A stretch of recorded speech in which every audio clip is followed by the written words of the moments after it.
नमस्कार बच्चों, आप लोग को पिछला वीडियो याद होगा जिसमें हमने प्रॉब्लम सेट 5 को स्टार्ट किया था और उस वीडियो में हमने इस प्रॉब्लम सेट के 4 क्वेश्चन सॉल्व कर लिए थे। 1 से लेकर के 4 तक कंप्लीट कर लिया था। आज के इस वीडियो में हम लोग आगे के क्वेश्चंस देखने वाले हैं, ठीक है। तो चलिए स्टार्ट करते हैं। अभी यहाँ से ना आपको वर्ड प्रॉब्लम्स दिए गए हैं, यानी इस तरीके से आपको क्वेश्चंस दिए रहेंगे। तो क्या करोगे, ये जो क्वेश्चन में इंफॉर्मेशन दी गई है ना, इसकी हेल्प से आप इक्वेशंस फॉर्म करोगे और फिर उसको सॉल्व करोगे, ठीक है। तो चलिए करते हैं। सबसे पहला क्वेश्चन देखेंगे, यानी 5वां क्वेश्चन। ध्यान से पढ़िएगा, क्या बोला जा रहा है इसमें। A 2 digit number is 3 more than 4 times the sum of its digits. तो ये क्या है स्टूडेंट्स, ये तो कंडीशन दिया गया है, ठीक है। ये क्या है, कंडीशन दिया गया है। एक बार पूरा क्वेश्चन पढ़ते हैं, फिर मैं आपको एक्सप्लेन करती हूँ, सुनिए। If 18 is added to this number the sum is equal to the number obtain by interchanging the digits, find the number. अब सुनिएगा, यहाँ पर लास्ट में क्या बोला जा रहा है, फाइंड द नंबर। आपको वो नंबर बताने हैं। कौन से नंबर बताने हैं, वो जो 2 डिजिट का नंबर है ना, 2 डिजिट का नंबर, वो आपको बताना है, ठीक है। यहाँ पे क्या बोला जा रहा है, ये तो कंडीशन दिया गया, ये भी कंडीशन है, ये भी कंडीशन है, ठीक है। तो यहाँ पे 2 डिजिट के नंबर की बात की जा रही है, तो हमें पता नहीं है कि वो दोनों डिजिट कौन से हैं। तो हम यहाँ पे कंसिडर करेंगे, हम क्या कंसिडर करेंगे कि जो पहला डिजिट है, यानी देखिए कोई भी नंबर रहेगा, कोई भी एक नंबर रहेगा, ठीक है, 2 डिजिट का। तो यहाँ पर कोई एक नंबर रहेगा, यहाँ पर यानी यूनिट्स प्लेस पे एक नंबर रहेगा और टेंस प्लेस पे एक नंबर रहेगा। अब हमें पता नहीं कि यूनिट्स प्लेस पे क्या है और टेंस प्लेस पे क्या है, हमको नहीं पता है। तो क्या करेंगे, हम एक्स और वाई कंसिडर करेंगे, ठीक है। मतलब हम यहाँ पे कंसिडर करेंगे कि जो यूनिट्स प्लेस पे नंबर है ना, वो क्या है एक्स, और जो टेंस प्लेस पे है वो क्या है वाई, ठीक है। तो चलिए करते हैं।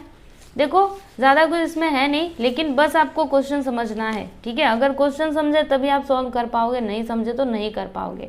ओके, यहाँ पे 2 डिजिट के नंबर की बात की जा रही है ना, तो वो 2 डिजिट कौन से हैं वो हम कंसिडर करेंगे, ठीक है, तभी तो हमको वो नंबर मिल पाएगा। ओके, तो यहाँ पर क्या लिखेंगे हम, देखिए कैसे लिखेंगे मैं आपको बताती हूँ। ये है फर्स्ट का सॉल्यूशन। यहाँ पर हम लिखेंगे late the digit in units place, okay, units place be x, यानी जो यूनिट्स प्लेस पे है उसको हमने x कंसिडर कर लिया, and the digit in tens place, और जो टेंस प्लेस पे है उसको हमने कंसिडर कर लिया स्टूडेंट्स y, ठीक है। इतना समझ में आया आपको। अब सुनिएगा, ये जो है मतलब आपका नंबर क्या हो जाएगा, ठीक है। देखो जो टेंस डिजिट पे जो टेंस प्लेस पे है वो है y, और जो यूनिट्स प्लेस पे है वो क्या है x है। तो आपका ओरिजिनल नंबर क्या होगा वो आप कैसे बताओगे, देखिए मैं आपको बताती हूँ। यहाँ पर लिखिए देयर फॉर ओरिजिनल नंबर, यानी वो जो नंबर है वो क्या हो जाएगा आपका, सुनिए। देखो अब मैं आपको थोड़ा सा ये एक्सप्लेन करना चाहूँगी, क्योंकि ऐसे डायरेक्टली लिखूंगी ना तो आप समझ नहीं पाओगे। अभी समझिए कि यहाँ पर लिखा है 13, ठीक है, 13 एक नंबर है। अभी इसको अलग अलग करना है, जैसे यूनिट्स और टेंस को आपको अलग करना है। तो कैसे लिखोगे आप, 10 को एक जगह पे लिख दोगे, फिर प्लस लिखोगे, और 3 को एक जगह पे, मतलब देखो जो यूनिट्स प्लेस पे था उसको हमने इधर लिख दिया, जो टेंस प्लेस पे था इधर लिख दिया। तो इसका मतलब तो सेम ही है ना, 10 + 3 लिखो या फिर 13 लिखो, सेम ही मतलब हो रहा है ना। तो हम क्या कर रहे हैं, मैं आपको क्या समझाना चाहती हूँ, सुनिएगा। ये जो पहला वाला डिजिट है इसको हमने जैसा का तैसा लिख दिया, लेकिन जो दूसरा वाला डिजिट था उसमें हमको क्या करना पड़ा, 10 से मल्टीप्लाई करना पड़ा कि नहीं। देखो जैसे मैंने 1 लिखा, यहाँ पे 10 आया कैसे, इसमें 10 से मल्टीप्लाई किया तब जाके मुझे 10 मिला, है ना। तो क्या करेंगे हम, सुनिएगा, ये कौन से प्लेस पे है, देखो x और y इस तरीके से आपके नंबर्स हैं। x है यूनिट्स प्लेस पे यानी इधर, और y है टेंस प्लेस पे, ठीक है। इस प्रकार से इस तरीके से नंबर है, तो आपका ओरिजिनल नंबर होगा क्या, आप इसको कैसे लिखोगे। देखो ये यूनिट्स प्लेस पे है ना, तो इसको यहाँ पे लिख देंगे प्लस। अभी ये y है, तो y में हमको किससे मल्टीप्लाई करना पड़ेगा, 10 से। तो क्या हो जाएगा यहाँ पर 10y + x। समझ में आया ये नंबर कैसे आया, तो यहाँ पर लिख दीजिए ओरिजिनल नंबर आपका क्या हो जाएगा 10y + x। ओके, समझ में आया कैसे किया हमने? ओके। अब उसके बाद यहाँ पर किसकी बात की जा रही थी? सम ऑफ इट्स डिजिट्स की ना, तो हम क्या करेंगे, सम ऑफ डिजिट भी निकाल लेते हैं। यहाँ पर लिखते हैं सम ऑफ डिजिट, ठीक है, जिसकी जिसकी बात की जा रही है ना वो सबसे पहले यहाँ पर लिख लेते हैं। ओके, सम ऑफ डिजिट्स, तो कौन कौन से डिजिट्स हैं? एक्स और वाई, यानी कि वाई प्लस एक्स। ओके, ऐसा सम ऑफ डिजिट क्या होगा? Y plus X, X plus Y भी लिख सकते थे, कोई प्रॉब्लम नहीं है। और यहाँ पे एक और नंबर की बात की जा रही है, किसकी बात की जा रही है सुनिएगा, यहाँ पर देखिए, interchanging the digits, number obtain by interchanging the digits, इसकी भी ज़रूरत हमको पड़ेगी। मतलब क्या है इसका? देखिए, अगर हम क्या करते हैं, ये जो डिजिट्स है ना इनको इंटरचेंज करते हैं, जैसे यूनिट्स प्लेस पे हम y ले लेते हैं और टेंस प्लेस पे x ले लेते हैं, तो हमको नंबर क्या मिलेगा? यहाँ पर लिखते हैं and number obtained by interchanging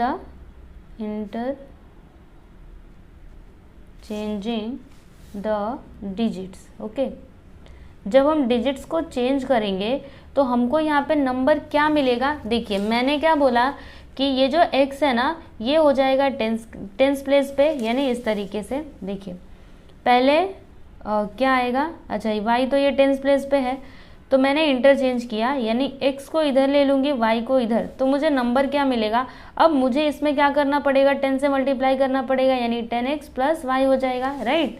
तो वो नंबर क्या होगा स्टूडेंट्स? 10x प्लस y, ठीक है। इतना समझ में आया आपको? एक बार फिर से बता दें, सुनिएगा। ओरिजिनल नंबर आपका ये है, सम ऑफ डिजिट क्या हो गया? y प्लस एक्स, और number obtain by interchanging the digits क्या है? 10x plus y। ओके, अब हम लोग यहाँ पर ये जो क्वेश्चन में कंडीशंस दिए गए ना इनको देखेंगे और इनकी हेल्प से इक्वेशंस फॉर्म करेंगे, ठीक है। तो क्या दिया है यहाँ पर देखिएगा, a 2 digit number is 3 more than 4 times the sum of its digits. इसको समझने की कोशिश करना। यहाँ पर मैं लिखती हूँ अकॉर्डिंग टू फर्स्ट कंडीशन, पहला कंडीशन के अकॉर्डिंग इक्वेशन क्या होगा? देखिएगा, यहाँ पे क्या बोला कि जो 2 डिजिट का नंबर है ना वो 3 ज़्यादा है। किससे 3 ज़्यादा है? देखो, 3 मोर देन बोला, मतलब 3 ज़्यादा है। देखो, ये जो 2 डिजिट का नंबर है ये है आपका number, okay, 10y plus x, ये आपका नंबर है। तो ये जो नंबर है ना ये 3 ज़्यादा है, ठीक है, प्लस 3 यहाँ पे लिख दिया, 3 ज़्यादा है। किससे 3 ज़्यादा है? सुनिएगा, more than 4 times the sum of its digits, यानी ये जो इसके डिजिट्स हैं इनके सम के 4 टाइम्स, ठीक है, 4 टाइम्स से ये 3 ज़्यादा है, यानी इस तरीके से इक्वेशन आपका फॉर्म होगा। देखिएगा, 4 times sum of its digit, तो ये जो डिजिट है इनका सम, ये देखो यहाँ पर लिखा हमने y प्लस एक्स, ठीक है। तो ये है आपका कंडीशन। एक बार फिर से मैं आपको एक्सप्लेन करती हूँ, सुनिएगा। यहाँ पे क्या बोला जा रहा है कि अ 2 digit number is 3 more then, यानी प्लस, ठीक है, 3 ज़्यादा है, ज़्यादा में क्या करेंगे हम? प्लस करेंगे, ठीक है। More than 4 times the sum of its digits, मतलब ये जो सम है डिजिट्स का इसके 4 टाइम्स से 3 ज़्यादा है। ओके, इस तरीके से समझ में आया आपको? अभी इसको सिंप्लीफाई करो तो यहाँ पर क्या हो जाएगा? 10y प्लस एक्स, यहाँ पर 4 into y minus plus 4x plus 3, ठीक है। अब क्या करें? इन दोनों को इधर ले लेते हैं, तो क्या हो जाएगा? 10y माइनस 4y, उसके बाद प्लस x, 4x को इधर ले लीजिए, minus 4x is equal to 3। 10y minus 4y क्या हो जाएगा? यहाँ पर 6y, और x माइनस 4x, तो minus 3x is equal to 3, right. अब हम क्या करेंगे? तो यहाँ पर ना डिवाइड कर देंगे 3 से, ओके। तो यहाँ पर हम लिखेंगे डिवाइडिंग बोथ साइड्स बाय 3। मुझे कैसे समझ में आया कि हमको 3 से ही डिवाइड करना चाहिए? तो देखिए ना, यहाँ पर 3 है, यहाँ पर 3 है, यहाँ पर 6 है, तो 6 को हम लोग 3 से डिवाइड कर सकते हैं ना, इसीलिए मैंने यहाँ पे 3 से डिवाइड कर दिया। देखिए, इक्वेशन जितना छोटा है आप उतना छोटा करते जाओ, ठीक है, मतलब जितना छोटा होता है ना आप उतना छोटा करते जाइए। तो ये छोटा हो रहा था इसलिए मैं इसको छोटा कर रही हूँ। तो यहाँ पर क्या लिखूंगी? 6y upon 3 minus 3x upon 3 is equal to 3 upon 3। तो यहाँ पर मुझे इक्वेशन क्या मिलेगा? सॉरी यहाँ पे 6 नहीं आएगा, 3 वन सा 3, 3 टू सा 6, मतलब 2y माइनस 3 से 3 कैंसिल, यहाँ पर x आ जाएगा, इज इक्वल टू 3 से 3 कैंसिल यानी कि 1। इसको आप लिखिएगा इक्वेशन नंबर 1। समझ में आया आपको? ये क्या है आपका इक्वेशन नंबर 1। ओके, समझ आया? चलो, एक इक्वेशन तो हमको मिल गया, अभी हमको दूसरा इक्वेशन चाहिए। तो दूसरा इक्वेशन हमको इस कंडीशन से मिलेगा। यहाँ पे कंडीशन क्या है, यहाँ पर लिखते हैं सबसे पहले according to second condition, according to second condition. तो चलिए सेकेंड कंडीशन देखते हैं। यहाँ पे क्या बोला जा रहा है कि इफ 18, ध्यान से देखिएगा, if 18 is added to this number, यानी ये जो नंबर है, ये जो ओरिजिनल नंबर है, अगर हम इसमें 18 को क्या करते हैं, प्लस करते हैं। एडेड मतलब क्या होता है, प्लस करना, ठीक है। अगर हम इसमें 18 को प्लस करते हैं, then sum is equal to the number obtained by interchanging the digits. अभी इससे आप क्या समझ पा रहे हो, यहाँ पे क्या बोला जा रहा है, एक बार फिर से मैं आपको बताती हूँ, सुनिएगा। देखिए यहाँ पे क्या बोला, if 18 is added to this number, यानी ये जो नंबर है, चलो मैं लिखते जाती हूँ तभी आप समझ पाओगे। यहाँ पर लिखा 10y प्लस x, ठीक है, ये आपका नंबर है।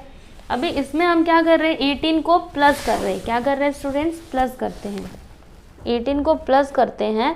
तो ये किसके इक्वल हो जाता है, यहाँ पर देखिएगा, the sum is equal to the number obtain by interchanging the digits, यानी ये जो सम है ना, इन दोनों का सम, इसका और ये 18 का सम, ये किसके इक्वल होता है, तो वो नंबर जो हमको ऑब्टेन हुआ था इंटरचेंजिंग द डिजिट्स, यानी जब हमने डिजिट्स को इंटरचेंज किया था, राइट, तो जो हमको नंबर मिला था ये उसके इक्वल हो जाता है, ठीक है। तो देखिए यहाँ पर जब हमने डिजिट्स को इंटरचेंज किया था तो हमको नंबर क्या मिला था, 10x प्लस वाई, तो यही हम यहाँ पर लिख देंगे, ठीक है, 10x प्लस वाई। मतलब अगर हम उस नंबर में 18 को प्लस करते हैं तो फिर ये किसके इक्वल होता है, तो इसके इक्वल होता है। ओके, अभी इसको सिंप्लीफाई करो। तो कैसे कर सकते हैं, एक काम करते हैं, ये दोनों को इधर ले लेते हैं, 18 को उधर, तो क्या हो जाएगा यहाँ पर 10y, y को इधर लीजिए माइनस वाई, फिर प्लस x, इसको इधर लीजिए तो माइनस 10x, 18 को इधर ले लीजिए माइनस 18 हो जाएगा, फिर 10y माइनस वाई, यहाँ पर हो जाएगा 9y, x माइनस 10x, क्या हो जाएगा 9x minus 9x is equal to minus 18। क्या हम इसको छोटा कर सकते हैं, देखिए और सोचिए, कर सकते हैं ना, हर एक टर्म को 9 से डिवाइड कर देते हैं। तो यहाँ पर क्या लिखेंगे, डिवाइडिंग बोथ साइड्स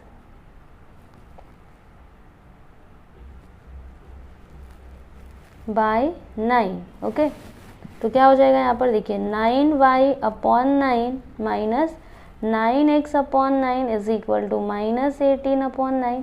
9 से 9 कैंसिल, यहाँ पे भी कैंसिल, 9 1 से 9, 9 2 से 18, मतलब यहाँ पर क्या आ गया, y minus x is equal to minus 2। ये हो गया आपका इक्वेशन नंबर 2, ठीक है, समझ में आया आपको? देखिए ये है आपका इक्वेशन 1, ये है आपका इक्वेशन 2।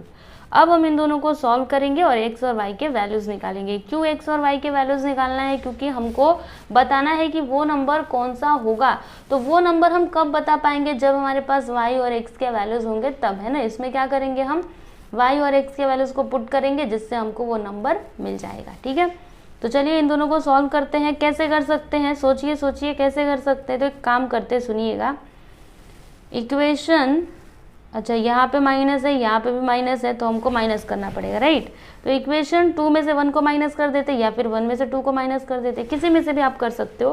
तो यहाँ पर हम लिखेंगे सब्ट्रैक्टिंग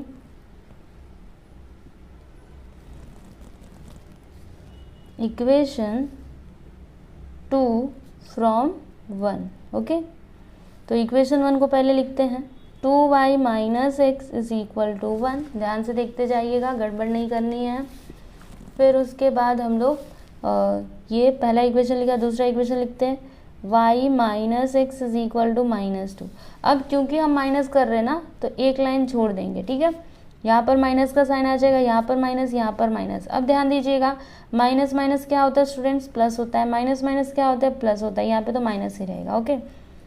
तो 1 प्लस 2 क्या हो जाएगा 3, और यहाँ पर देखिए माइनस एक्स प्लस एक्स दोनों हो जाएंगे कैंसिल, 2y माइनस वाई क्या आएगा, यहाँ पर y आएगा। मतलब देखिए y का वैल्यू हमको क्या मिला, 3 मिला, राइट। अब हम क्या करेंगे, इस y के वैल्यू को किसी भी एक इक्वेशन में पुट कर देंगे जिससे हमको x का वैल्यू मिल जाएगा, राइट। तो हम एक काम करते हैं, इस y के वैल्यू को इक्वेशन 1 में पुट कर देते हैं। तो यहाँ पर मैं लिखूँगी, क्या लिखेंगे हम, पुटिंग, दिखाई दे रहा है ना, यस दिखाई दे रहा है, putting y is equal to 3 in equation 1। तो इक्वेशन 1 क्या है, ये देखिए 2y minus x is equal to 1, 2y minus x is equal to 1। तो y के प्लेस पर 3 लिखना है, तो 2 into 3 minus x is equal to 1, 2 3 ज़ा 6 minus x is equal to 1, 1 को इधर ले लीजिए, x को उधर, तो 6 minus 1 which is equal to x, 6 minus 1 करेंगे तो क्या हो जाएगा 5, यानी x का वैल्यू हमको क्या मिला, 5 मिला, ठीक है। x का वैल्यू क्या मिला हमको, 5 मिला। तो अभी हम लोग नंबर बता सकते हैं कि वो नंबर कौन सा होगा, राइट। तो यहाँ पर लिखेंगे therefore the required number is equal to, required number is equal to, क्या हो जाएगा, नंबर क्या हमने लिया था 10y प्लस एक्स, राइट। तो 10y यहाँ पर देखिए प्लस एक्स, अभी 10 इंटू वाई का वैल्यू यहाँ पर देखिए 3 है, तो यहाँ पर लिख देंगे 3 प्लस एक्स का वैल्यू 5 है, 10 3 सा 30 प्लस 5, यानी 30 प्लस 5 क्या हो जाएगा 35। मतलब वो जो नंबर है, जो नंबर यहाँ पे पूछा जा रहा था, फाइंड द नंबर, ठीक है, तो वो नंबर क्या होगा स्टूडेंट्स 35। समझ में आया आपको। तो यहाँ पर आपका क्वेश्चन नंबर 5 कंप्लीट हो गया। ये क्वेश्चन नंबर 1 नहीं है, क्वेश्चन नंबर 5 है। ओके, तो एक बार मैं आपको पूरा सॉल्यूशन दिखाती हूँ, देखिएगा एकदम ध्यान से, और आप लोग प्रैक्टिस कीजिएगा, खुद से करने का ट्राई करना। देखो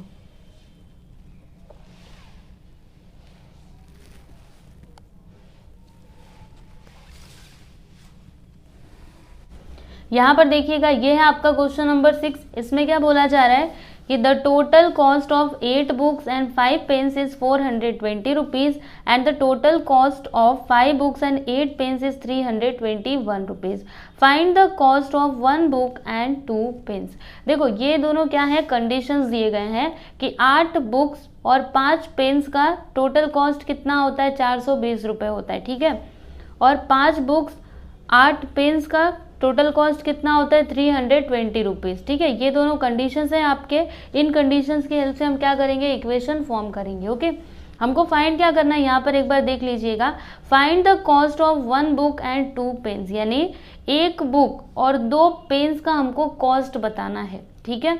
तो क्या करना पड़ेगा हमको, सबसे पहले तो 1 बुक का कॉस्ट हमको पता करना पड़ेगा कि 1 बुक का कॉस्ट कितना है और 1 पेन का कॉस्ट कितना है। ओके, तो उन दोनों को हम क्या कंसिडर करेंगे, x एंड y। तो चलिए इसको हम सॉल्व कर लेते हैं। क्या लिखेंगे हम सबसे पहले, यहाँ पर लिखेंगे, देखिए मैं आपको बताती हूँ, यहाँ पे मैं इसको सॉल्व कर रही हूँ। यहाँ पर लिखिएगा let the cost of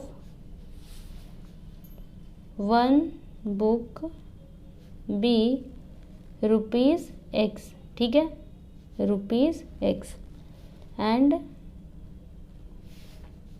the cost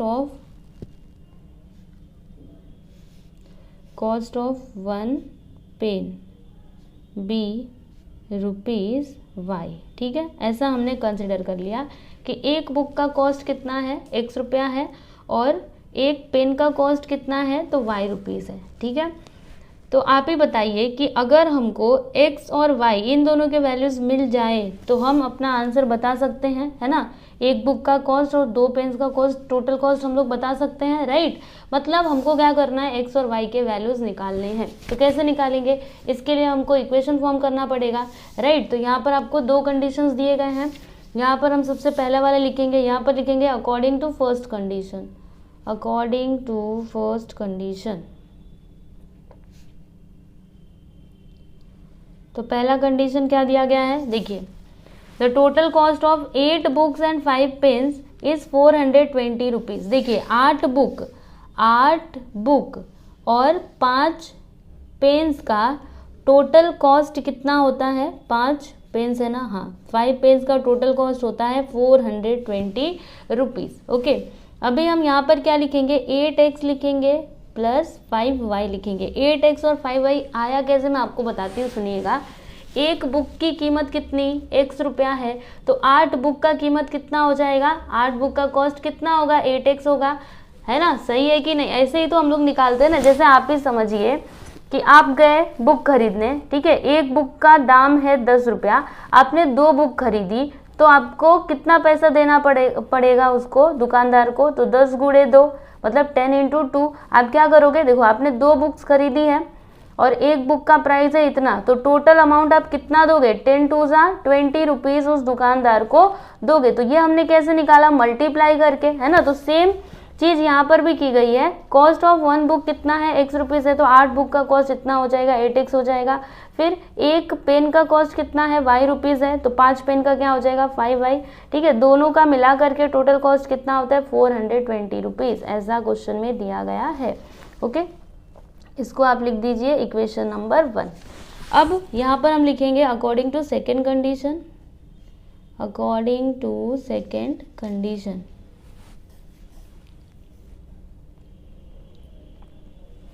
अभी सेकेंड कंडीशन क्या है, यहाँ पर देखिएगा क्या बोला जा रहा है, the total cost of 5 books and 8 pens is 321 rupees, यानी 5 बुक्स मतलब इसका कॉस्ट कितना हो जाएगा, बुक्स का 5 बुक्स का कॉस्ट कितना होगा, एक बुक का x रुपीज है तो 5 बुक्स का 5x हो जाएगा, प्लस और 8 पेन्स है ना तो 8y हो जाएगा इसका कॉस्ट। टोटल कॉस्ट कितना होता है, 321 रुपीज। ओके, ये हो गया आपका equation number 2।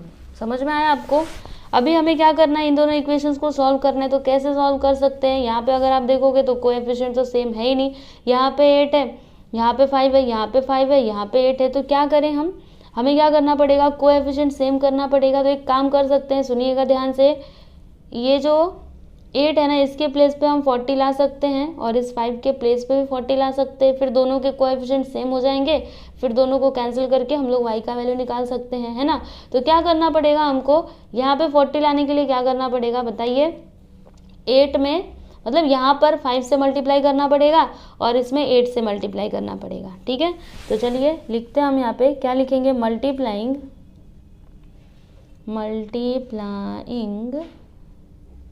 Equation 1 by 5 and equation 2 by 8। तो जब हम इस इक्वेशन में 5 से मल्टीप्लाई करेंगे तो हमको एक नया इक्वेशन मिलेगा, कौन सा, देखिएगा 8 5 क्या हो जाएगा, डायरेक्टली करते हैं यहाँ पर, 8 5 हो जाएगा, देखिए यहाँ पर 40, ठीक है, 40x। ओके, फिर उसके बाद 8 5 ओके नहीं सॉरी 5 5 क्या हो जाएगा, 25y, फिर 5 का मल्टीप्लाई इसमें कर दीजिए तो 5 0 0, 5 2 10, कैरी 1, 5 4 20, 21, 2100। ये हो गया आपका इक्वेशन नंबर 3। ओके, और इक्वेशन 2 में हम किससे मल्टीप्लाई कर रहे हैं, 8 से, तो 8 5 क्या हो जाएगा, 40x plus 8 8 64y is equal to 8 1 8, 8 2 16, 1 carry, 8 3 24, 125, क्या आ गया, 2568। ओके, इसको लिख देते हैं इक्वेशन नंबर 4। अब हमें क्या करना चाहिए बताइए, क्या करेंगे, इक्वेशन 4 में से 3 को माइनस कर देंगे। ओके, तो यहाँ पर हमको लिखना है subtracting equation 3 from equation 4, right. तो इक्वेशन 4 को सबसे पहले लिखेंगे 40x plus 64y which is equal to 2568। इसमें से माइनस करना है इसको, तो लिखते हैं 40x प्लस 64 नहीं 25, okay, 25y which is equal to 2100। क्या करना है हमको, माइनस करना है, तो एक लाइन छोड़ दीजिए, यहाँ पे माइनस का साइन, यहाँ पे माइनस, यहाँ पे माइनस, तो माइनस करिए, 8 में से 0 जाएगा तो 8, 6 में से 0 जाएगा 6, 5 में से 1 जाएगा 4, 2 में से 2 जाएगा 0, तो इसको हम नहीं लिखेंगे। यहाँ पे आ गया 468, ठीक है। और यहाँ पर क्या हो जाएगा, देखो ये दोनों तो हो जाएंगे कैंसिल, एक प्लस में एक माइनस में, तो कैंसिल ही होने वाले हैं। अभी 64y माइनस 25y करिए तो 14 में से 9 जाएगा तो कितना, 14 में से 5 जाएगा तो कितना आएगा, 9 आएगा, और 5 में से 2 जाएगा तो 3, ठीक है। तो यहाँ पर आ गया 39y। अब 39 को उधर ले लेते हैं तो y इज इक्वल टू क्या हो जाएगा 468/39। अभी इन दोनों को हम लोग कैंसिल करते हैं तो किससे करें सोचिए, 3 से करते हैं, क्योंकि 3 से ये भी कैंसिल हो सकता है, ये भी हो सकता है। 3 1 सा 3, इसमें से 1 बचेगा, 3 5 सा 15, 3 6 सा 18, यहाँ पे 3 1 सा 3, 3 3 सा 9, ठीक है। अब डायरेक्टली 13 से इसको कैंसिल कर सकते हैं। देखिए 13 1 सा 13, इसमें से कितना बचेगा 2 बचेगा, 13 2 सा क्या होता है 26, यहाँ पर क्या आ गया 12 आ गया। देखो अगर आपको ऐसे डायरेक्टली समझ में नहीं आता है तो बार बार मैंने बोला है कि आप प्लीज़ ऐसे डिवाइड करके देखा करो। जैसे यहाँ पे है 156, यहाँ पे 13 13 1 सा 13, इसमें से 2 बचा, 6 को उतार लिया, 13 2 सा 26। समझ में आया 12 कैसे आया। तो अगर आपको ऐसे डायरेक्टली नहीं आता है तो आप प्लीज़ ऐसे करके देखा करो, ठीक है, कंफ्यूजन में मत रहना। तो यहाँ पर y का वैल्यू हमको क्या मिला 12 मिला। अब हम क्या करेंगे, इस y के वैल्यू को इक्वेशन किसी में भी पुट कर सकते हैं, 1 में 2 में 3 में 4 में, किसी में भी करो आपको आंसर तो मिलेगा ही। ओके, तो इक्वेशन 1 में ही पुट करते हैं। चलिए मैं आपको बताती हूँ अभी क्या लिखना है। यहाँ पर हम लिखेंगे putting y is equal to 12 in equation 1। तो इक्वेशन 1 क्या है देखिएगा यहाँ पर, ये देखिए ये आपका इक्वेशन 1 है, 8x + 5y which is equal to 420। लिखते हैं यहाँ पर 8x + 5y which is equal to 420। y के प्लेस पे 12 लिखना है तो 8x + 5 × 12, यहाँ पे 420, फिर 8x + 5 2 सा 10, कैरी 1, 5 1 सा 5, 6 60 आ गया, 420, 60 को उधर ले लेते तो 8x is equal to 420 - 60, minus करेंगे तो 0, 12 में से 6 जाएगा 6, यहाँ पर आ जाएगा कितना आएगा 3, ओके 360 आएगा। एक बार फिर से देखते हैं, 0, 12 में से 6 गया और यहाँ पे 3, हाँ बराबर है। यहाँ पर 8x, अभी 8 को उधर ले लेते तो x इज इक्वल टू 360/8, ठीक है। अब इसको कैंसिल करने की कोशिश करो तो कितने बार में जाएगा, सोचिए सोचिए, तो 8 4 ज़ा क्या होता है 32, इसमें से कितना बचेगा 4 बचेगा, 8 5 ज़ा क्या होता है 40, है ना। तो इसको जब हमने कैंसिल किया तो हमको यहाँ पर x का वैल्यू क्या मिला स्टूडेंट 45, ठीक है। और मैंने क्या बोला था, हमको x और y के वैल्यूज़ ही चाहिए, तभी तो हम लोग ये फाइंड आउट कर पाएंगे कि एक बुक और 2 पेन का कॉस्ट कितना होगा, है ना। तो अब हम यहाँ पर लिख सकते हैं, देखिए मैं आपको बताती हूँ। यहाँ पर हम लिखेंगे, हमसे क्या पूछा था, cost of 1 book and 2 pens, right. तो यहाँ पर हम लिखेंगे देयरफॉर कॉस्ट ऑफ 1 बुक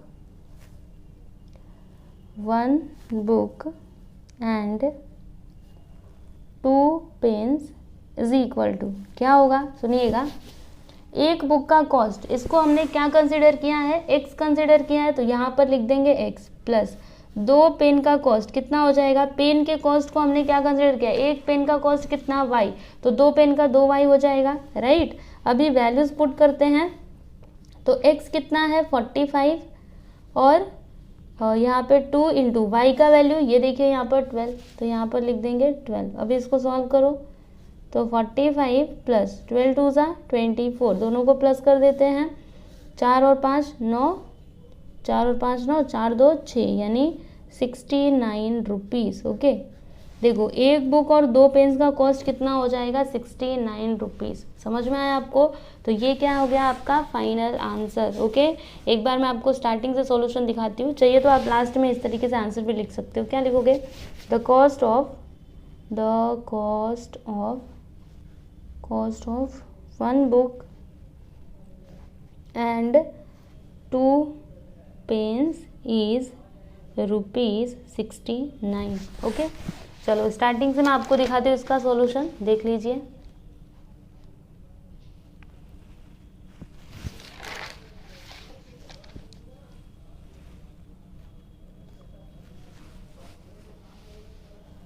यहाँ पर देखिएगा, ये है आपका क्वेश्चन नंबर 7। तो इसमें क्या बोला जा रहा है, ध्यान से देखिए, the ratio of income of 2 person is 9:7, यानी 2 पर्सन हैं, ठीक है, उनके इनकम का रेशियो कितना दिया गया 9:7, तो ये एक कंडीशन है। उसके बाद the ratio of their expenses is 4:3, और इनके एक्सपेंसेस का रेशियो कितना है 4:3, ठीक है। एक्सपेंसेस मतलब क्या होता है स्टूडेंट, खर्चा होता है, ठीक है। अब आगे क्या बोला जा रहा है, देखो ये पहला कंडीशन है, ये दूसरा कंडीशन है। आगे देखिएगा, एवरी पर्सन सेव्स ₹200, यानी हर एक पर्सन क्या करता है 200 रुपये सेव करता है, यानी बचाता है। तो हमको फाइंड क्या करना है, find the income of each. तो हमको दोनों का इनकम बताना है कि फर्स्ट पर्सन का इनकम कितना है और सेकेंड पर्सन का इनकम कितना है, ठीक है। तो जो हमें फाइंड करना है ना, उसको हम एक्स और वाई कंसिडर करेंगे। तो यहाँ पर हम लिखेंगे, देखिए मैं आपको बताती हूँ, यहाँ पर हम लिखेंगे let the income of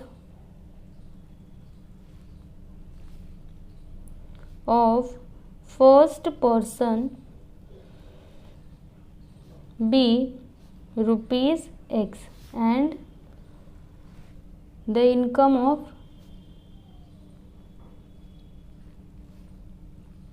second person B ₹Y, ठीक है। हमने क्या कंसिडर किया कि जो पहला पर्सन है उसका इनकम इतना है और सेकेंड वाले पर्सन का इनकम इतना है, ठीक है। अभी यहाँ पे कंडीशन में पहला कंडीशन क्या था कि the ratio of income of 2 person is 9:7, तो यहाँ पर लिखते हैं according to first condition, according to first condition, पहले कंडीशन के अकॉर्डिंग क्या होगा यहाँ पर, सुनिएगा ध्यान से। देखिए क्या बोला, ratio of income of 2 person, तो इनकम क्या है, पहले पर्सन का इनकम क्या है x और दूसरे पर्सन का y है, तो x/y कितना है 9:7, यानी 9/7। समझ में आया। रेशियो मतलब क्या होता है, इस तरीके से रेशियो होता है, राइट। तो x/y इज इक्वल टू क्या है 9/7। अब इसको सिंप्लीफाई करते हैं, 7 को इधर ले लीजिए तो क्या हो जाएगा 7x is equal to, y को इधर ले लीजिए तो 9y, मतलब क्या, यहाँ पर लिखेंगे 7x और 9y को इधर ले लीजिए -9y which is equal to 0। इसको लिखिए इक्वेशन नंबर 1, ठीक है। समझ में आया आपको, ये हमने कैसे निकाला।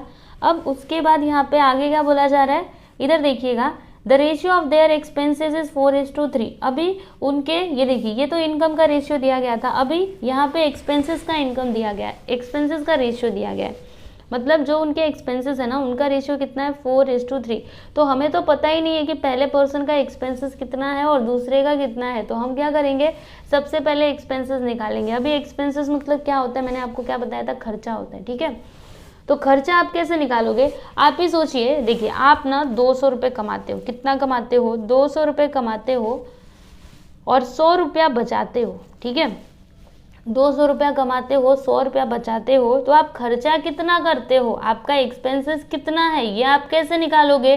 200 में से 100 रुपया को घटा दो, माइनस कर दो, मतलब आप 100 रुपया क्या करते हो स्टूडेंट्स, खर्चा करते हो, बराबर। ऐसे ही मिलेगा ना, 200 रुपये कमा रहे हैं, 100 रुपया बचा रहे हैं, तो कितना खर्चा किया बताइए ना। 200 रुपया आपके पास आए, जिसमें से 100 रुपया आपने बचा लिया, अलमारी में रख दिया छुपा के, ठीक है। बाकी के 100 रुपये गए कहाँ, तो आपने वो खर्चा कर दिया, वो आपका क्या है, एक्सपेंसेस है, राइट। तो उसी तरीके से इन 2 पर्सन्स का हम लोग एक्सपेंसेस निकालेंगे। तो कैसे निकालेंगे, देखिए यहाँ पे क्या बोला था, एवरी पर्सन सेव्स ₹200, यहाँ पर लिखते हैं ईच पर्सन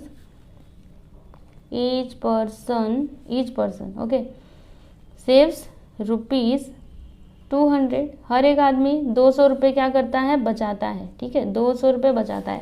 तो एक्सपेंसेस क्या होगा दोनों का, सबसे पहले वाले आदमी का एक्सपेंसेस लिखते हैं, यहाँ पर लिखते हैं expenses of first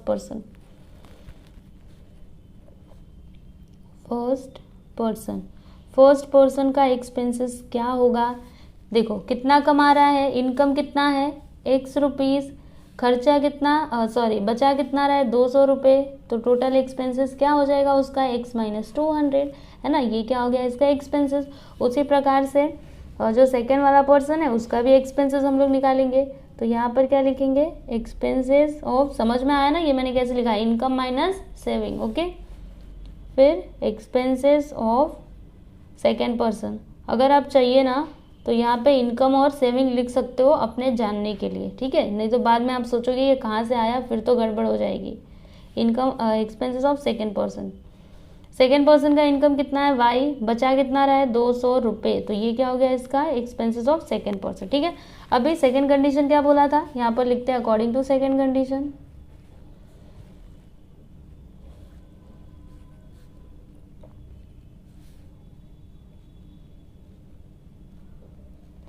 second condition में क्या बोला था, the ratio of their expenses is 4:3। तो पहले वाले पर्सन का एक्सपेंसेस कितना है स्टूडेंट्स, x माइनस 200, दूसरे वाले का क्या है y माइनस 200। ओके, और कितना दिया यहाँ पे देखिए रेशियो 4:3। अब इसको आप कर दीजिए सिंप्लीफाई, 4:3 का मतलब 4/3 पता है ना आपको। अभी क्या करेंगे हम बताइए, 3 को इधर लेंगे और ये जो है ना ये y माइनस 200 इसको इधर लेंगे तो क्या हो जाएगा, यहाँ पे मैं नीचे करती हूँ देखिएगा 3 और ब्रैकेट में x माइनस 200। देखो 3 इधर डिवाइड में, इधर आने के बाद मल्टीप्लाई में, ये इधर डिवाइड में, इधर आने के बाद मल्टीप्लाई में हो जाएगा इस तरीके से। अभी इसको आगे करते हैं तो 3 into x 3x minus 3 2 6 600 is equal to 4 into y 4y 4 2 8 800। ठीक है, अब एक काम करते हैं सबको इधर ले लेते हैं तो 3x minus 4y minus 600 minus 800 को इधर लीजिए तो plus 800 is equal to 0। Okay, फिर यहाँ पर क्या हो जाएगा 3x minus 4y minus 600 plus 800 क्या हो जाएगा प्लस 200 है ना। 800 में 600 को घटाइए 200 आएगा। अभी 200 को उधर ले लीजिए तो यहाँ पर लिखेंगे therefore 3x minus 4y which is equal two plus 200 को इस साइड लीजिए माइनस 200। ओके, समझ में आया आपको। तो ये हो गया आपका इक्वेशन नंबर 2। देखिए ये आपका इक्वेशन 1 है, ये आपका इक्वेशन 2 है। अभी क्या करना है आपको, तो इन दोनों इक्वेशंस को सॉल्व करना है और x और y के वैल्यूज फाइंड आउट करने हैं। क्यों x और y के वैल्यूज हमको निकालने हैं, क्योंकि इन्हीं को तो हमने कंसिडर किया ना, income of first person and income of second person. ठीक है, तो क्या करेंगे, हमको सबसे पहले तो कोएफिशिएंट्स को सेम करना पड़ेगा है ना। तो देखो एक काम करते हैं, इक्वेशन 1 में ना 4 से मल्टीप्लाई कर देते हैं, इक्वेशन 2 में 9 से मल्टीप्लाई कर देते हैं है ना, ऐसा कर सकते हैं। या फिर दूसरा भी रास्ता है हमारे पास, 7 3 ज़ा 21 यस, और यहाँ पे ओके 3 7 ज़ा, इसमें 7 से मल्टीप्लाई कर देते, इसमें 3 से मल्टीप्लाई कर देते, यहाँ पर 21, यहाँ पे भी 21 आ सकता है ना। तो अभी हम यहाँ पे लिखेंगे मल्टीप्लाइंग, कैसे भी कर सकते हो आप, किसी भी वेरिएबल के कोएफिशिएंट को सेम कर सकते हो। ऐसा नहीं कि इसको ही करना है या फिर इसको ही करना है, किसी को भी सेम करो, बस करो, कैसे भी करके आंसर निकालो। मल्टीप्लाइंग इक्वेशन 1 बाय इक्वेशन 1 में मल्टीप्लाई कर देंगे 3 से एंड इक्वेशन 2 बाय 7। ठीक है, तो इक्वेशन 1 में हम मल्टीप्लाई करेंगे 3 से तो क्या हो जाएगा 3 7 ज़ा 21, यहाँ पर लिखेंगे 21x, दिखाई दे रहा है ना आपको, देखते जाइएगा। फिर 9 3 ज़ा 27 y हो जाएगा और 3 0 ज़ा 0, ये हो गया इक्वेशन नंबर 3। उसके बाद इक्वेशन 2 में मल्टीप्लाई करेंगे 7 है, 7 3 ज़ा 21x माइनस 7 4 ज़ा 28y और 7 2 ज़ा 14, यहाँ पे आ गया 1400, ये हो गया इक्वेशन नंबर 4। ठीक है, अब क्या करेंगे, आपको कुछ समझ आ रहा है क्या, क्या करना पड़ेगा, हमको माइनस करना पड़ेगा है ना। तो क्या करेंगे सुनिएगा, इक्वेशन 3 में से 4 को घटा देते हैं, माइनस कर देते हैं, तो यहाँ पर लिखेंगे सब्ट्रैक्टिंग इक्वेशन 4 फ्रॉम 3। ठीक है, तो इक्वेशन 3 को लिखते हैं 21x minus 27y which is equal to 0, और इसको लिखते हैं 21x minus 28y is equal to minus 1400। क्या करना है, माइनस करना है। तो देखिए यहाँ पर माइनस, यहाँ पर माइनस, यहाँ पर माइनस, क्या होगा माइनस माइनस प्लस, यहाँ पे प्लस। ओके, ये दोनों तो कैंसिल हो जाएंगे और 0 और प्लस 1400, यहाँ पे आ जाएगा 1400। फिर उसके बाद देखते जाइएगा बस आप, देखो 20 ये क्या है माइनस 27y और ये प्लस 28y, तो क्या हो जाएगा यहाँ पर y। समझ में आया। तो y का वैल्यू हमको क्या मिला, ये y कैसे आया बताओ। देखो ये प्लस में ये माइनस में, 28 माइनस 27 करेंगे तो 1 ही आएगा ना, 1y राइट। तो y का वैल्यू हमको क्या मिला स्टूडेंट 1400। अब हम क्या करेंगे आप बताइए, अब तो आपको पता ही होगा, ये वैल्यू को किसी भी इक्वेशन में पुट कर देंगे जिससे हमको x का वैल्यू मिल जाएगा है ना। तो यहाँ पर हम लिखेंगे putting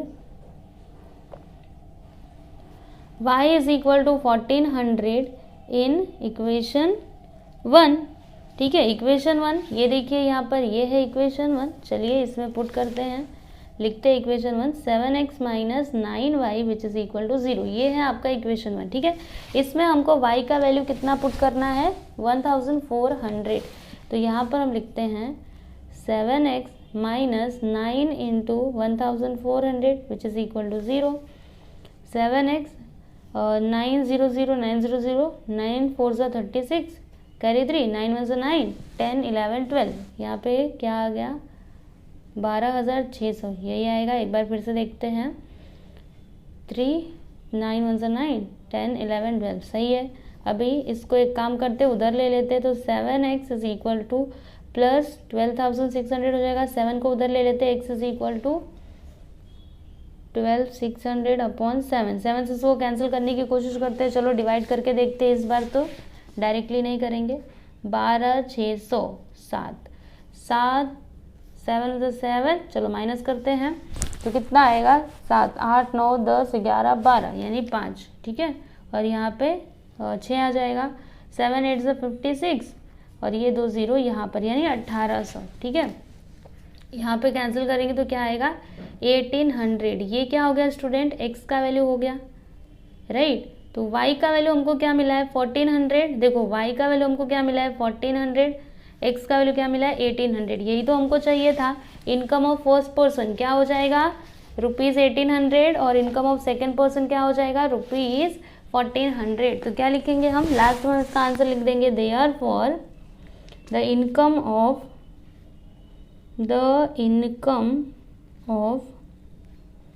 first person is ₹1800 and the income of second person is ₹1400। Okay, यहाँ पर आपका क्वेश्चन नंबर 7 भी कंप्लीट हुआ। ये देखिए इसका पूरा सॉल्यूशन।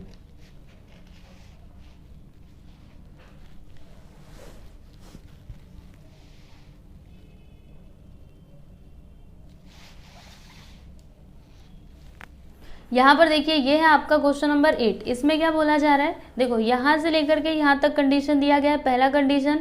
यहाँ से लेकर के यहाँ तक दूसरा कंडीशन है। ठीक है, अभी लास्ट लाइन देखिएगा, ये कंडीशन हम बाद में देखेंगे। ओके, लास्ट लाइन क्या है, find the length and breadth of the rectangle. आपको रेक्टेंगल का लेंथ और ब्रेथ फाइंड आउट करना है। ठीक है, तो जो हमको फाइंड आउट करना है उसको हम x और y कंसिडर करेंगे। ओके, तो यहाँ पर हम क्या लिखेंगे, let the length of the rectangle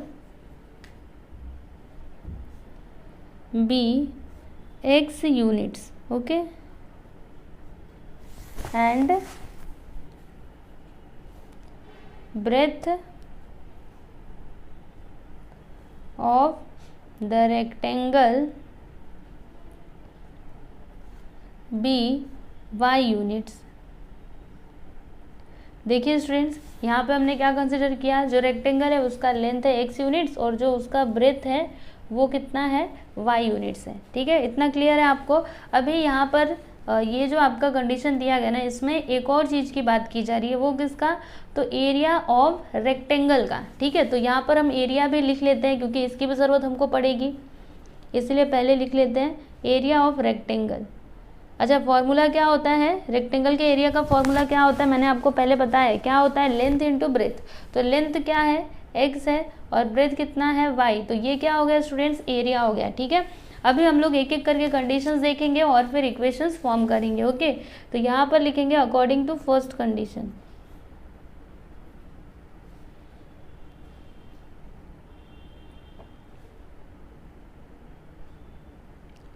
तो पहला कंडीशन यहाँ पे क्या दिया गया है, सुनिएगा एकदम ध्यान से। If the length of a rectangle is reduced bye 5 units, यानी जो आपका लेंथ है मतलब कि x, इसमें से अगर हम रिड्यूस्ड करते हैं 5 यूनिट्स, रिड्यूस्ड का मतलब क्या, माइनस माइनस। ओके, क्या करते हैं हम इसमें से 5 को रिड्यूस्ड करते हैं ठीक है, और and it's breath is increased by 3 units, और जो उसका ब्रेथ है ना वो 3 यूनिट्स क्या होता है, इंक्रीज होता है। देखो इंक्रीज आया मतलब प्लस करना है, इंक्रीज आया मतलब प्लस करना है, और रिड्यूस्ड आया यानी माइनस करना है, ठीक है। तो यहाँ पर क्या बोला जा रहा है, breadth is increased by 3 units यानी y प्लस 3, ठीक है। Then the area of the rectangle is reduced by 9 square units. वैसे आपकी टेक्स्ट बुक में यहाँ पे 8 दिया गया है, तो 8 को मत लिखिएगा, यहाँ पर 9 कर लीजिएगा, ठीक है। क्यों ऐसा करना है, आप 8 रख के भी सॉल्व कर सकते हो, लेकिन अगर आपको पीछे के आंसर से मैच करना है आपका आंसर, तो आपको यहाँ पे 9 लिखना पड़ेगा, तभी आपका आंसर मैच होगा, अदरवाइज नहीं होगा, ओके। 8 भी रख के कर सकते हो, लेकिन फिर ये मत सोचना कि पीछे के आंसर से हमारा आंसर मैच हो, ओके। वैसे क्या फ़र्क पड़ता है, आपको बस मेथड समझना है ना। तो क्या बोला है यहाँ पे, area of the rectangle is reduced by 9 square units. तो एरिया क्या है, एक्स वाई, जो रिड्यूस हो रहा है 9 यूनिट्स, ओके। समझ में आया आपको। तो ये क्या है आपका इक्वेशन, समझ में आया। देखो कैसे किया हमने, यहाँ पे क्या बोला था, length of the rectangle is reduced bye 5 units, length of the rectangle is reduced bye 5 units and its breadth is increased by 3 units, then the area of the rectangle is reduced by 9 units। reduced आया मतलब minus, okay. अब इसको आगे simplify करते हैं, तो क्या करेंगे, इन दोनों ब्रैकेट्स का मल्टीप्लाई कर देंगे आपस में। अभी आपको इतना तो आता ही होगा कैसे किया जाता है, x का मल्टीप्लाई y में करेंगे तो एक्स वाई, x का मल्टीप्लाई 3 में करेंगे तो क्या आएगा 3x, माइनस 5 का मल्टीप्लाई y में करेंगे तो -5y, माइनस 5 का मल्टीप्लाई 3 में करेंगे तो 15 xy -9, ठीक है। अब देखिएगा xy को xy से कैंसिल कर देते हैं, यहाँ पर 3x - 5y, -15 को उधर ले लीजिए तो क्या हो जाएगा +15। अब 3x - 5y which is equal to 15 - 9 करेंगे तो कितना आएगा 6। इसको आप लिखिए इक्वेशन नंबर 1, ठीक है। इक्वेशन नंबर 1 हमको मिल चुका है। अभी हम लोग सेकंड कंडीशन देखेंगे, यहाँ पर लिखेंगे अकॉर्डिंग टू सेकंड कंडीशन।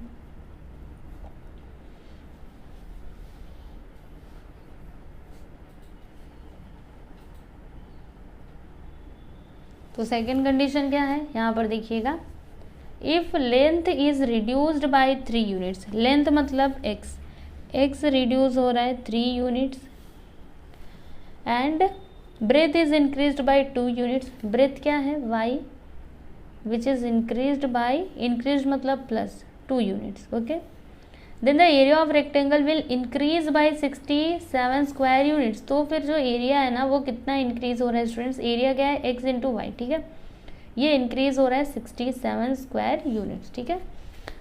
अभी इसको भी सिंप्लीफाई करते हैं, तो x का मल्टीप्लाई y में करेंगे तो xy, फिर x का मल्टीप्लाई 2 में करेंगे तो 2x, -3 का मल्टीप्लाई y में करेंगे तो -3y, 3 2 ज़ा 6, यहाँ पर xy + 67, xy से xy कट जाएगा, यहाँ पर 2x - 3y is equal to 67, -6 को इधर ले लीजिए तो +6 हो जाएगा, फिर 2x - 3y और 7 और 6 13, और यहाँ पे 73 आएगा, है ना, क्या आएगा 73।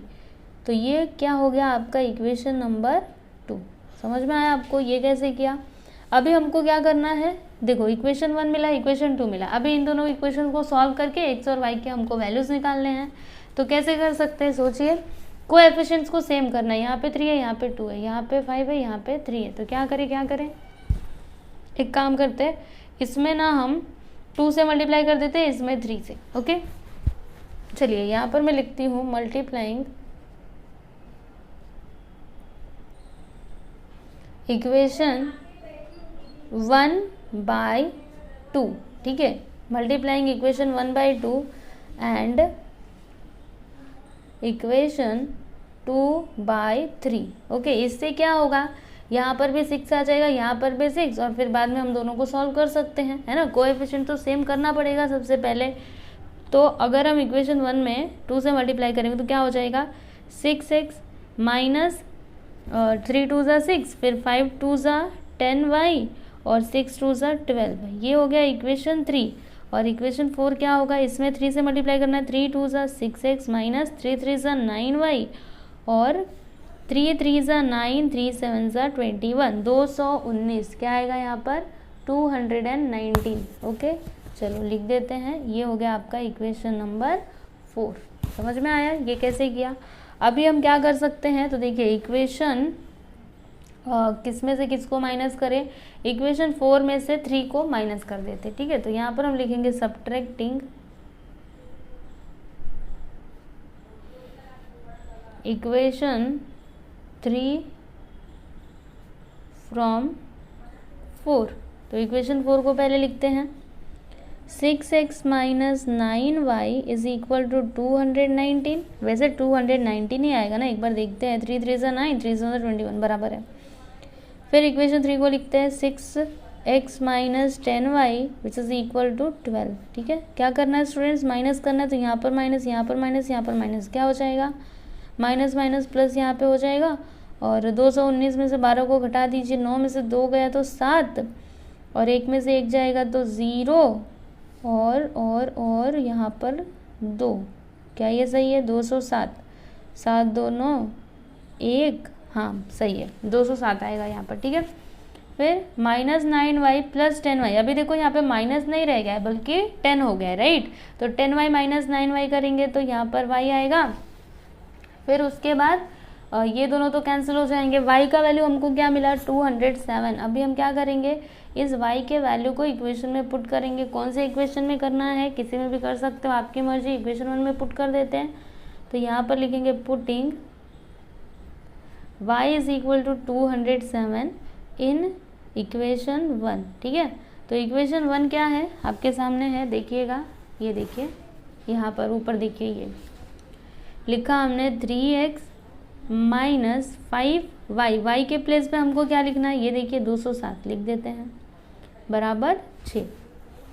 अब आगे करते हैं, तो यहाँ पर 3x माइनस 5 7 ज़ा 35 कैरी 3, 5 0 ज़ा 0, फिर ये 3, 5 2 ज़ा 10 बराबर 6, बराबर मतलब इक्वल। ओके चलिए इसको आगे करते हैं, तो इसको उधर ले लेते हैं उस साइड, तो क्या हो जाएगा 3x is equal to 6 plus 1035, दोनों को प्लस कर देते हैं, तो क्या आएगा यहाँ पर, दोनों को प्लस करिए, 5 और 6 11, कैरी 1 3 4, यहाँ पर 1041 और ये 3x इधर है, तो क्या करेंगे 3 को उधर ले लेंगे, मतलब x इज इक्वल टू क्या हो जाएगा 1041 अपॉन 3।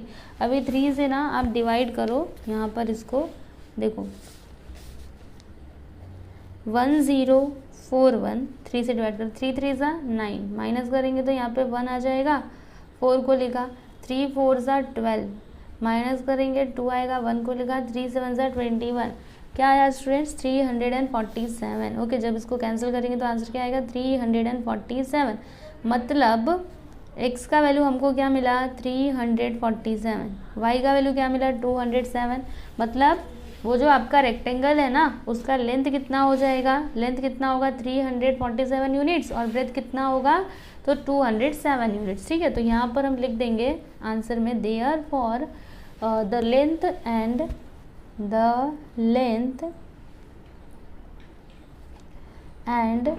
ब्रेथ ऑफ रेक्टेंगल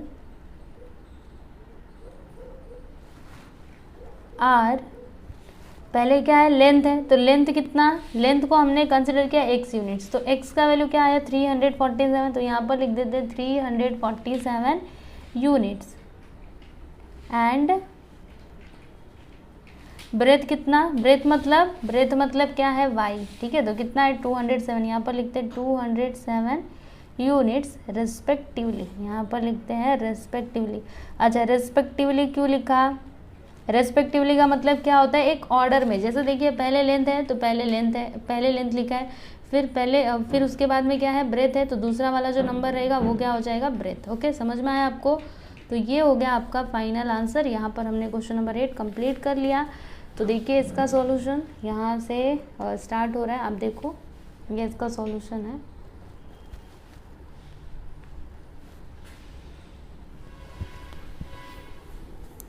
यहाँ पर देखिएगा ये है आपका क्वेश्चन नंबर 9। तो इसमें क्या बोला जा रहा है कि the distance between two places A and be on road is 70 kilometres, यानी कि समझिए ये आपका प्लेस ए है और प्लेस बी है, दोनों के बीच का डिस्टेंस कितना है 70 किलोमीटर्स। ठीक है, आगे देखिएगा a car starts from A and the other from B. देखिए एक कार है, एक कार ए से स्टार्ट हो रही है और जो दूसरी कार है वो बी से स्टार्ट हो रही है। ठीक है, मतलब एक कार जो है ना वो पॉइंट ए से स्टार्ट हो रही है और दूसरी पॉइंट बी से स्टार्ट हो रही है। ठीक है, ऐसा यहाँ पे बोला जा रहा है। फिर if they travel in the same direction they will meet after 7 hours, यानी जब ये दोनों एक ही डायरेक्शन में ट्रैवल करते हैं, यानी ये जो कार है ना ये भी इधर ही जा रही है और ये जो बी है ये भी इधर ही जा रही है। ठीक है, तो ये 7 घंटे के बाद ये दोनों आपस में मिलते हैं, मतलब दोनों पास पास जाते हैं, यानी एक पास में ऐसे आ जाते हैं, दोनों मिल जाते हैं। ठीक है, फिर ये तो पहला कंडीशन है। फिर if they travel towards each other, और जब ये दोनों एक दूसरे की तरफ ट्रैवल करते हैं, यानी समझिए यहाँ पर कार है, यहाँ पर एक कार है, दोनों ट्रैवल टुवर्ड्स ईच अदर, यानी ये भी इधर आएगा और ये भी इधर, दोनों एक दूसरे की तरफ जब जाते हैं तो फिर they will meet after 1 hour, यानी तब वो 1 घंटे के बाद मिलते हैं। देन फाइंड देयर स्पीड, तो हमको इस कार का और इस कार का दोनों का स्पीड फाइंड आउट करना है। तो कैसे करेंगे, कुछ आपको समझ आ रहा है? तो देखिए जो फाइंड करना है उसको एक्स और वाई कंसिडर कर लेते हैं। तो यहाँ पर क्या लिखेंगे हम, देखिए मैं आपको बताती हूँ। यहाँ पर हम लिखेंगे let the speed of the car starting from A B, A मतलब पहला कार है ना, फर्स्ट कार यहाँ पे लिख सकते हो, फर्स्ट कार,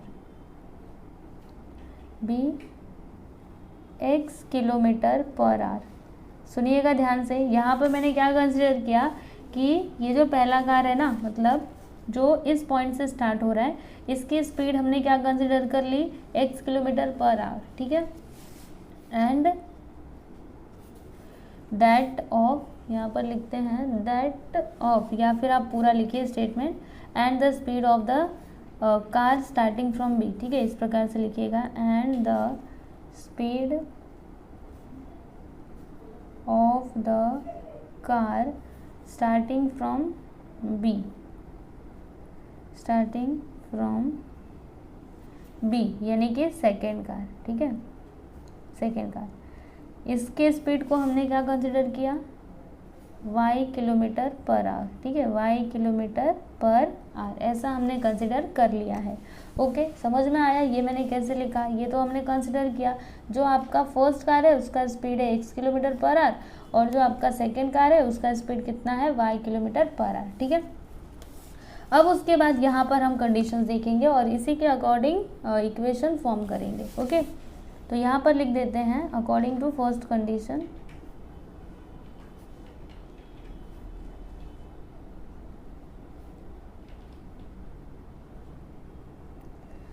सुनिएगा ध्यान से, यहाँ पे क्या बोला जा रहा है कि a car starts from A and the other from B. सुनिए मैं यहाँ पे आपको ड्रॉ करके बताती हूँ, ये है आपका पॉइंट ए और ये है आपका पॉइंट बी। ठीक है, दोनों के बीच का डिस्टेंस कितने का है, तो 70 किलोमीटर्स का है, जैसा कि मैंने आपको बताया था। दोनों के बीच का जो डिस्टेंस है वो कितना है स्टूडेंट, 70 किलोमीटर्स है।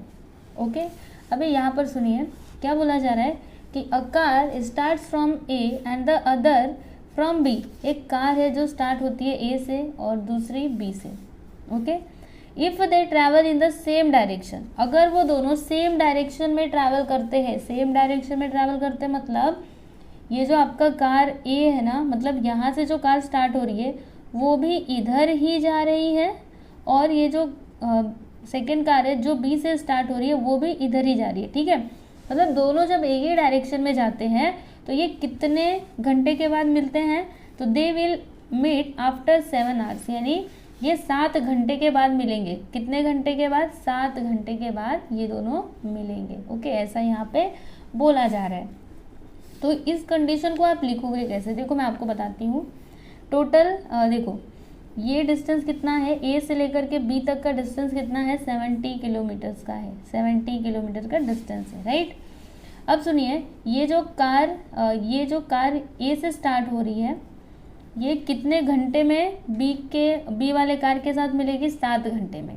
तो सुनिएगा, आपको एक फॉर्मूला तो पता ही होगा, डिस्टेंस का फॉर्मूला क्या होता है student, time into speed, right, time into speed, ये होता है formula, okay.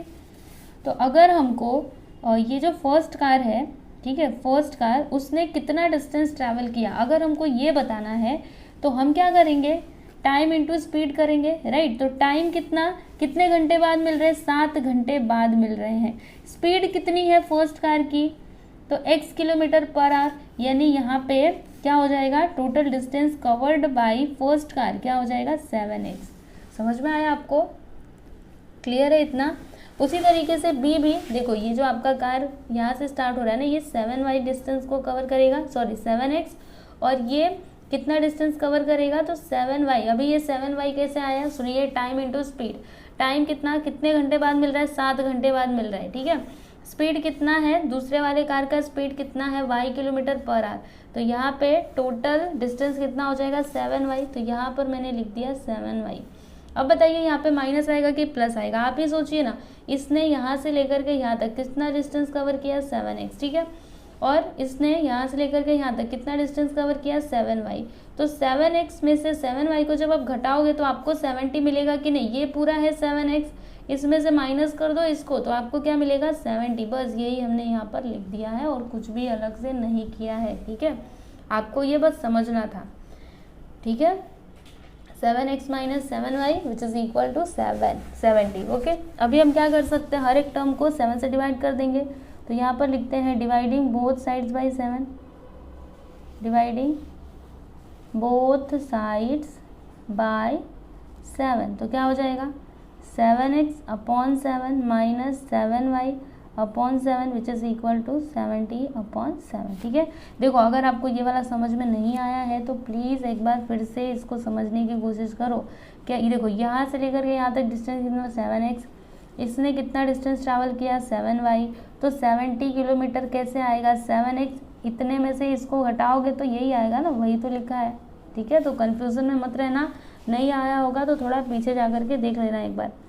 Cancel cancel cancel, क्या आया यहाँ पे, x minus y which is equal to 70, ये हो गया आपका इक्वेशन 1, ठीक है। अभी हम लोग यहाँ पे सेकंड कंडीशन लिखेंगे, तो यहाँ पर लिखेंगे अकॉर्डिंग टू सेकंड कंडीशन, यहाँ पे 70 नहीं, यहाँ पे 10 आएगा, 7 तो कैंसिल हो चुका है ना, यहाँ पे 10 आएगा, ठीक है। ये क्या है, 10 है, नहीं आ रहा समझ तो फिर से लिखती हूँ, नीचे देखिए, यहाँ पर लिखते हैं therefore x minus y which is equal to 10, okay, ये आपका इक्वेशन 1। अब यहाँ पर लिखेंगे अकॉर्डिंग टू सेकेंड कंडीशन,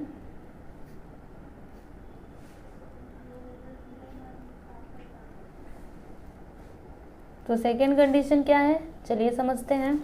देखिए यहाँ पे क्या बोला जा रहा है कि if they travel towards each other, देखिए ये आपका है पॉइंट A और ये आपका पॉइंट B है, ठीक है। यहाँ से एक कार स्टार्ट हो रहा है, यहाँ से एक कार स्टार्ट हो रहा है, ओके।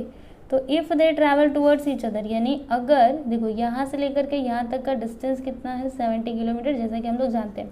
अब ये वाली जो कार है ना, वो भी इस डायरेक्शन में आ रही है, ये वाली कार भी इसी डायरेक्शन में आ रही है, ठीक है।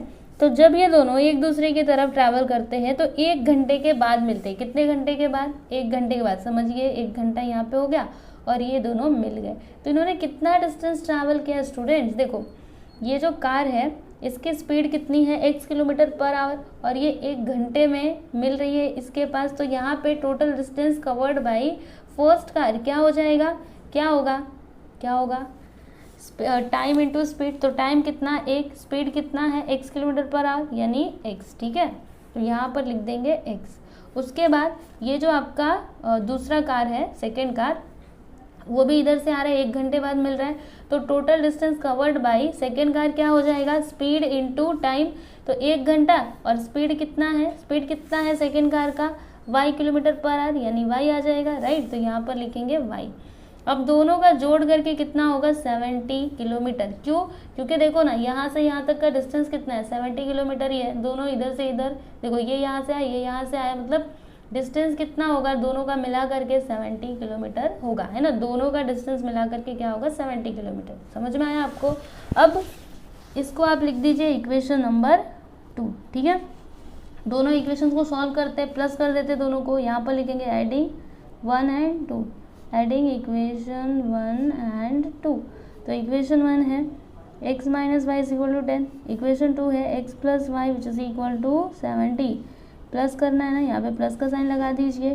तो 10 और 70 80, ये दोनों तो कैंसिल हो जाएंगे। यहाँ पर 2x, 2 को उधर ले लेते हैं, तो x is equal to 80/2, cancel करो, क्या आ जाएगा 40।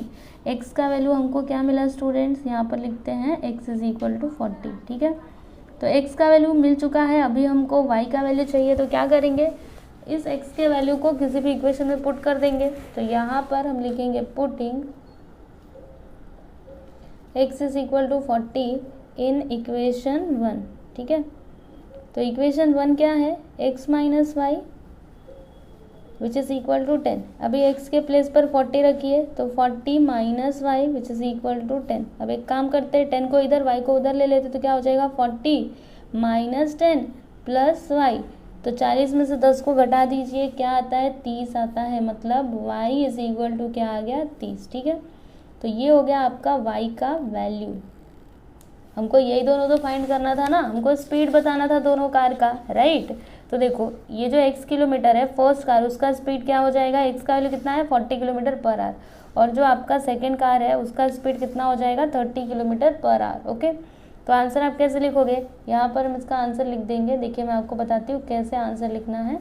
यहाँ पर इतने से लाइन में लिख रही हूँ, आप देखिएगा।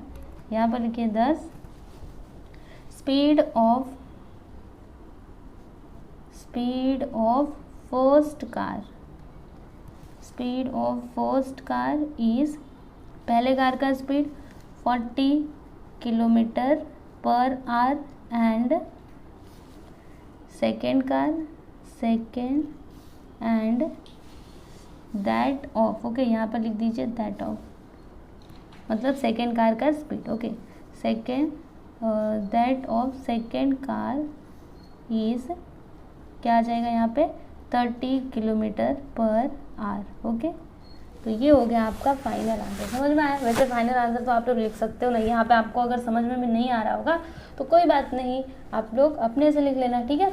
यहाँ पे आपका क्वेश्चन नंबर 9 कंप्लीट हुआ। एक बार देखिए इसको पूरा, इसका सॉल्यूशन।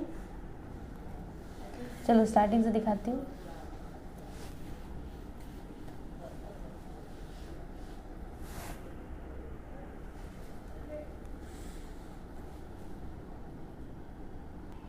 यहाँ पर देखिएगा, ये है आपका क्वेश्चन नंबर 10। तो इसमें क्या बोला जा रहा है, the sum of a 2 digit number and the number obtain by interchanging its digits is 99, find the number.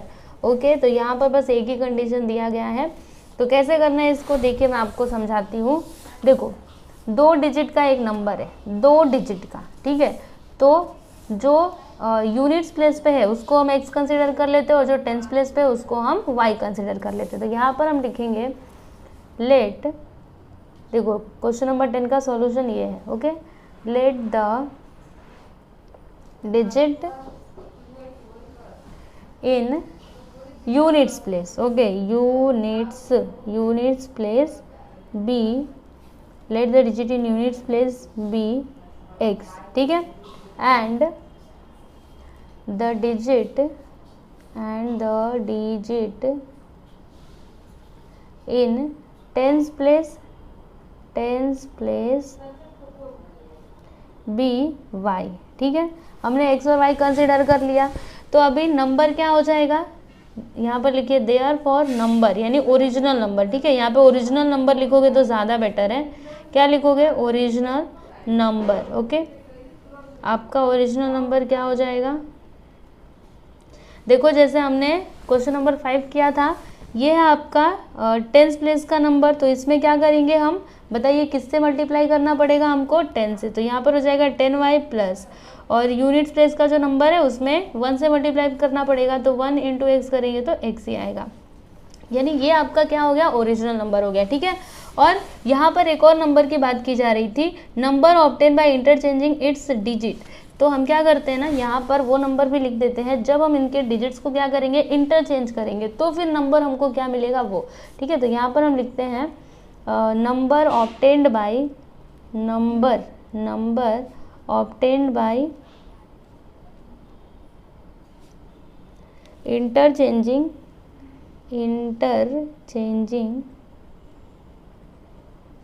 It's digits. जब हम इनके डिजिट्स को चेंज करते हैं तो हमको नंबर क्या मिलेगा, आप ही सोचिए ना, हमने डिजिट को चेंज कर दिया। देखिए पहले जो y था ये इधर था, x इधर था, ठीक है। अभी x को इधर ला दिया, y को इधर, तो इसको आप कैसे लिखोगे, जो टेंस प्लेस पे रहेगा उसमें 10 से मल्टीप्लाई करना पड़ेगा, और जो यूनिट्स प्लेस है 1 से मल्टीप्लाई करना पड़ेगा, मतलब y 10x प्लस y, ठीक है। ये हो जाएगा आपका नंबर, ठीक है। क्वेश्चन नंबर 5 के जैसा ही है। अब उसके बाद यहाँ पे ये कंडीशन क्या दिया है, देखिए यहाँ पर लिख देते हैं according to given condition, okay, according to the given condition. यहाँ पे दो कंडीशंस नहीं है, एक ही है। चलो कंडीशन देखते हैं क्या बोला जा रहा है यहाँ पे, एकदम ध्यान से देखिएगा। द सम ऑफ, अभी सम का मतलब क्या होता है स्टूडेंट, प्लस होता है, ठीक है।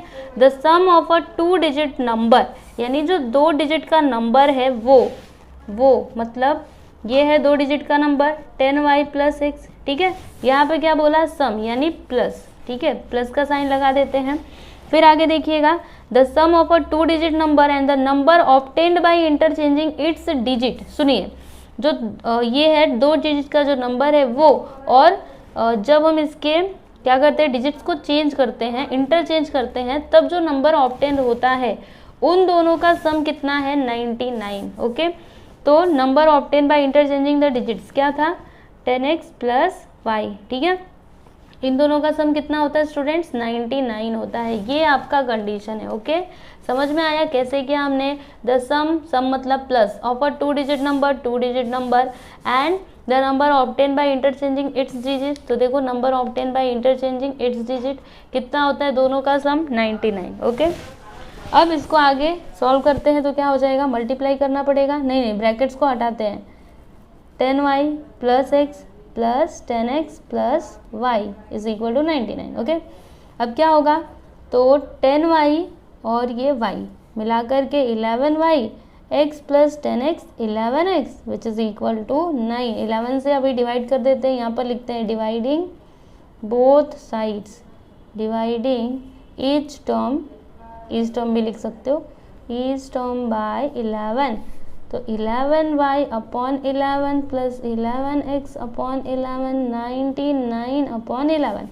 11 से 11 कैंसिल, ये भी कैंसिल, 11 9 से 99, क्या हो जाएगा, x प्लस वाई। देखो x को पहले मैंने लिख दिया, कोई बात नहीं, ऐसे करके लिख सकते हैं ना, प्लस का साइन है तो इधर उधर कर सकते हैं। तो x plus y is equal to 9, ठीक है। ये आपको क्या मिला, इक्वेशन मिला, ठीक है। इतना समझ में आया आपको। अभी आपको क्या बताना था स्टूडेंट्स, आपको वो नंबर बताना था कि वो नंबर कौन सा होगा, यानी ये नंबर कौन सा होगा। तो इसके लिए हमको x और y का वैल्यू चाहिए, राइट। तो यहाँ पे तो बस एक ही कंडीशन दिया है, तो x और y का वैल्यू हम कैसे निकालेंगे। तो देखिए हम क्या करेंगे, अपने से यहाँ पर अज्यूम करेंगे। क्या अज्यूम करेंगे, सुनिए, समझिए कि मैं यहाँ पर y का वैल्यू ले लेती हूँ 1, ठीक है। अगर y का वैल्यू 1 रहेगा तो फिर x का वैल्यू क्या हो जाएगा स्टूडेंट, अगर y का वैल्यू समझिए यहाँ पे 1 रखा तो x का वैल्यू क्या हो जाएगा, 8 होगा, है ना, क्योंकि 1 उधर जाने के बाद माइनस में x का वैल्यू हो जाएगा 8, ठीक है। और वो नंबर क्या होगा, यहाँ पर देखिए, अगर x का वैल्यू 8 है और y का वैल्यू 1 है तो नंबर क्या हो जाएगा, वो नंबर क्या होगा, यहाँ पर वैल्यूज रखते हैं। देखिए y के प्लेस पर 1 रख दीजिए, यहाँ पर हो जाएगा 10 प्लस x कितना है 8, तो 10 प्लस, देखो अगर आपको ऐसे नहीं समझ में आ रहा है, इधर देखो, इधर नंबर क्या है 10y प्लस x, ठीक है।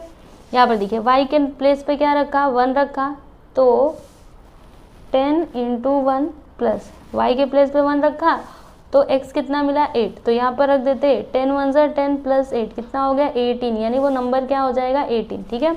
ये तो जब हमने y इज इक्वल टू 1 लिया था तब की बात है। अब समझिए कि मैं यहाँ पर y का वैल्यू ले लेती हूँ 2, ठीक है, y का वैल्यू 2 ले लेती हूँ, तो फिर x का वैल्यू क्या होगा बताइए, यहाँ पे 2 रखा, 2 को उधर ले लीजिए तो ये माइनस में यानी कि 7।